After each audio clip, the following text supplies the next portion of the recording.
Blennie production. How ya mangongongo, Tanya mise, get ready.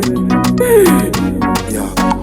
Maitondi tuka, mujitondi wanange nditori wekuka. Manje mango mangu ndoramba ndichiruka. Ini kuputika kunge bazuka. Utsinye kwitonge maya azuka. Muchati kudiniko.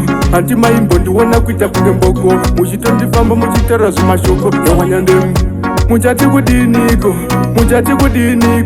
Anti maimbo ndiwona kuita kunge mboko. Mujitondi taurira kutisa kuzvimoko. Mujitondi wanange ini ndakadhakwa. Bati ngoma rangu nasima kuspakwa. Inini futi kufamba mumugwagwa. Vamwe vafamba futi kandichi nyawanya demu. Ndichiramba ndichidambura ngoma ndichibharura. Vamwe vanokaura wona inini ndiri kupisa kunge mbaura. Dati nasikani ndozvifumura. Wachanu muchati kudiniko. Anti maimbo ndiwona kuita kunge mboko. Muchifamba muchitonditara zvimashoko. Kutisa kuzvimoko. Muchati kudini.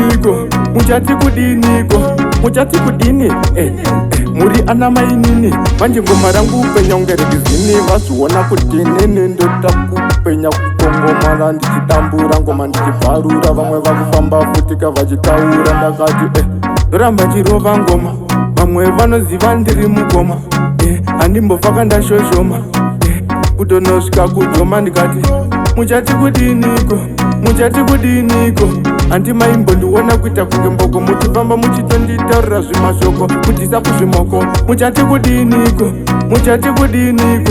Anti maimbo ndiwona kuita kunge mboko. Muchifamba muchitonditaurira zvimashoko. Kutisa kuzvimoko. Maitondiwona unge ndopenga.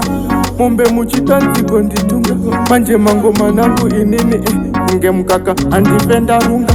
Ndoramba ndichitambura ngoma. Inini muchato ndidiri mugoma. Andimbofa funda shoshoma.